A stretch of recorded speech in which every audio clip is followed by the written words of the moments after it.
Hello, everyone. It is Robin, Poise Professional. Welcome to the Skin Talk. Wrong one.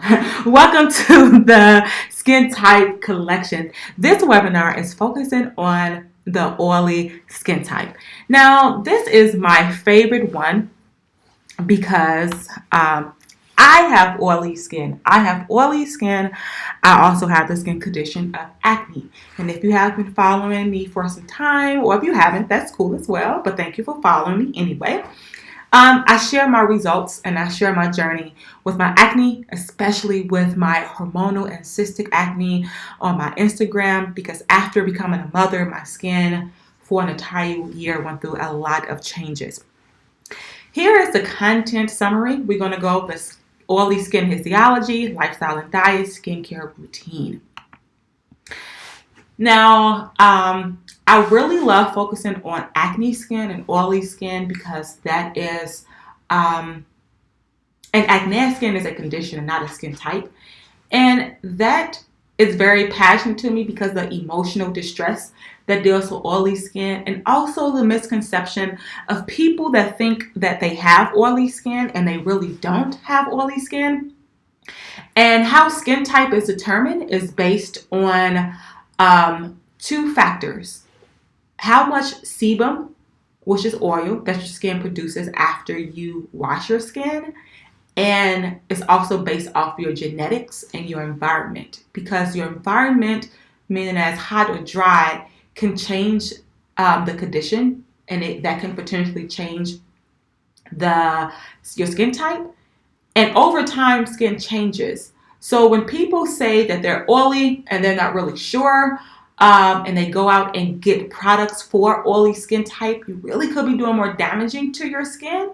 And I'm going to go into more details with that. I don't want to get ahead of myself. So here's the oily, no erase your time. Here's the oily skin type histology. Oily skin is known as the lipidic skin. It's characterized by excess sebum. That's the oil I was talking about. So if you wash your face and literally an hour, if you make it to an hour, your skin is so oily that you have to blot your skin, or you have to take a paper towel or a napkin and wipe your skin, and you can literally see the oil on the paper towel. The pores are larger and contains more oil. So your pores are very visible. They're larger across your entire face, could be larger in your cheeks, your nose area, your chin area, or your forehead. Could be that particular T-zone area.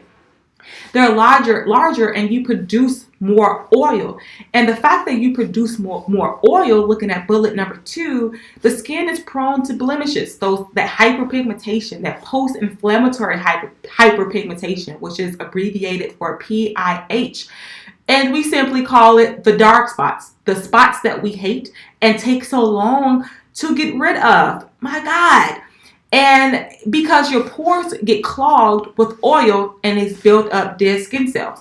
So if you have oily skin, you would lean toward probably having a skin condition of acne, because our skin cells doesn't necessarily turn over quick enough and our pores are full of oil.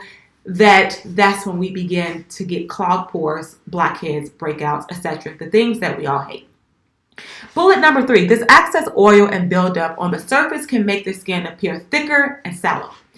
Blemishes and comedones are common. Comedones are the whiteheads that we bust, and the blackheads that we see that we typically pick at that can cause scarring. And I know it is so hard not to pick at those pimples and those blackheads, because you're like, if I'd rather deal with the scars than to deal with the inflamed breakout. And then when you get the scars, it takes forever to deal with, and it's very frustrating. I totally understand. Over cleansing the skin can make matters worse by stripping the skin acid mantle and causing irritation. Contrary to belief, people think that if you have acne or oily skin, that your skin cannot be sensitive. Actually, acne and oily skin is typically sensitive. And if we go out and we get very potent ingredients and we constantly overdo it and over cleanse our skin, we cleanse after workout, cleanse before workout, cleanse 10 times a day, because we don't want the oil to overproduce, we can actually strip our skin of its natural oils. Yes, our skin have natural oils to protect the acid mantle of the skin, to protect our skin. It has natural oils. Unfortunately, our skin produces too much oil and it causes breakouts. And it's super annoying. But we don't want to go to the other side of the spectrum and overdo it, because here's a little fun fact. Our skin already produces too much oil. But if we over cleanse our skin and we think our skin is becoming balanced because it's not oily as we expected, we run into the risk of over cleansing our skin and stripping of its natural oils. And when you strip the skin of its natural oils, it overproduces oil. So you kind of damned if you do, damned if you don't. So you have to be very careful with this. How do you know if you are using products that is too drying for your skin? When you wash your face and your skin is so dry and you stretch your mouth and you get that ashy mouth area just super drying, that's how you know your skin is too dry. It's stripping the oils. That's how you know what that is a very common way to determine that. And you know if your skin is too dry after you wash it. Bullet number 2, balancing the skin's oil production is very important because we want to balance that control and control those breakouts. Oily skin can be prone to acne, and it's really frustrating. And I'm going to keep saying frustrating because the emotional part of having acne is very stressful, and it affects your self-esteem and all type of other emotional issues that can take place with acne due to appearance. Okay, so lifestyle and diet. We have, and I say we because I am in that category with acne, and you have to balance out your diet. If you are a heavy dairy consumer, you're going to have to reduce that dairy because dairy is going to trigger that oil and that breakout. And you're going to constantly break out with that. Water is going to be your best friend. Reducing that sugar and having a balanced diet is going to be your best friend. When I was dealing with my hormonal breakout after pregnancy and still nursing, my sugar intake was high because I was basically trying to survive nursing and a baby waking up and work. But after I start assessing my diet and reducing the sugar, and sugar meaning as my bread intake, my carbs intake, sweets, coffee, and start increasing my vegetables and increasing my water, I noticed a big difference how my skin was producing the oil. Skin production is internal. So especially with this skin type, oily, and the skin condition of acne, we have to target that skin type from internal. It is very important that we are very conscientious of our diet because that is how we're going to balance out that oil in our skin. Increase that water. Okay, if you're drinking 2 bottles a day, wonderful. Let's increase it for 3 bottles. And once you get adjusted to 3 bottles, let's keep increasing it because the water is going to help balance out that oil. And easy way to reduce your dairy. Do one step at a time. If you say I'm not going to use a creamer in my coffee, or I'm going to reduce my coffee intake, or I'm not going to utilize cheese, I'm going to use avocado.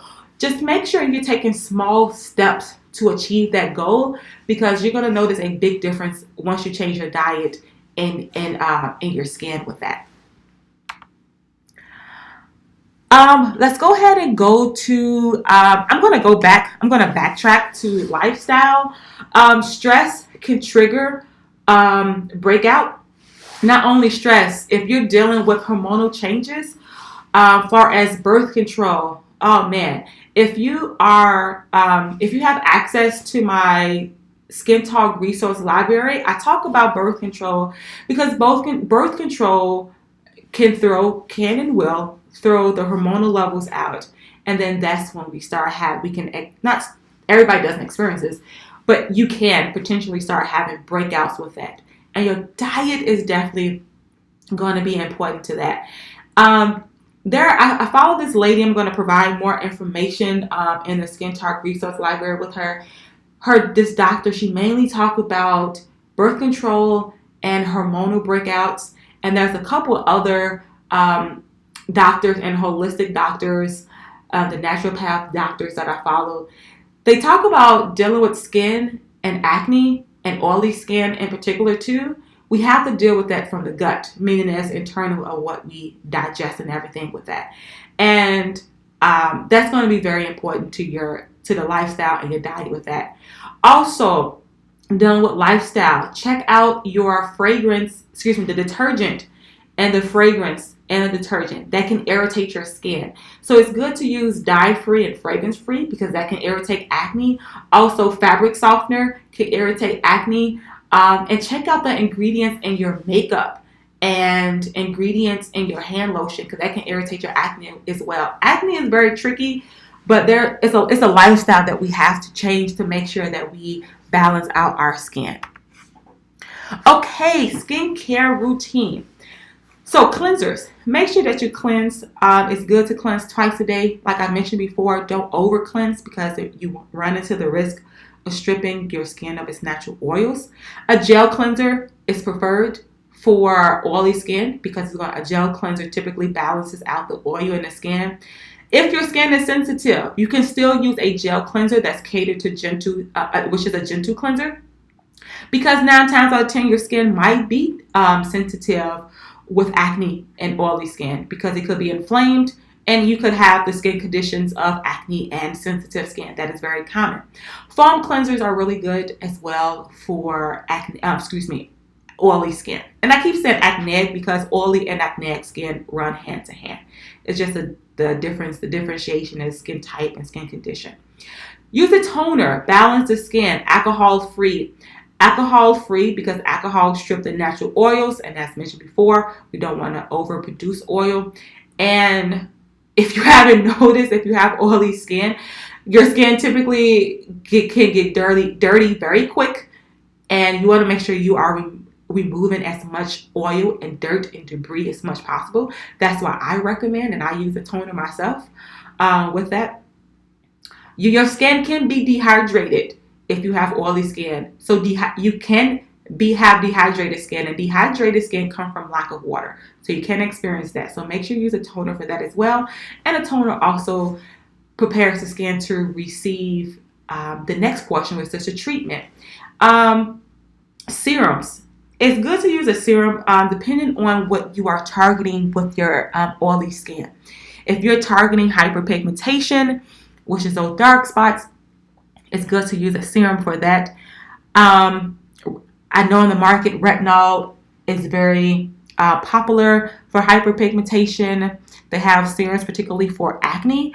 Mandelic is another ingredient that's very good for hyperpigmentation. I use that in my skincare routine.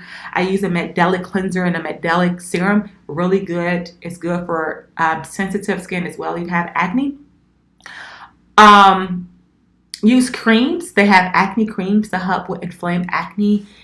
And I keep saying acne because oily skin is typically acneic for that. And definitely use an eye cream to help with the hydration underneath their eyes to combat the aging. Use a moisturizer. Use a light moisturizer because your skin is already oily. Yes, oily skin, you need a moisturizer. Still good to moisturize your skin. You just have to be particular about which consistency of moisturizer you're going to use. Oil free, and yes, it is important to utilize SPF. Make sure you utilize the SPF that does not have pore clogging ingredients.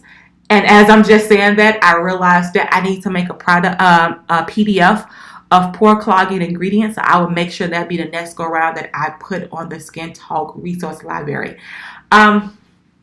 Yeah, so make sure you do all those things for your skin type, or oily skin type.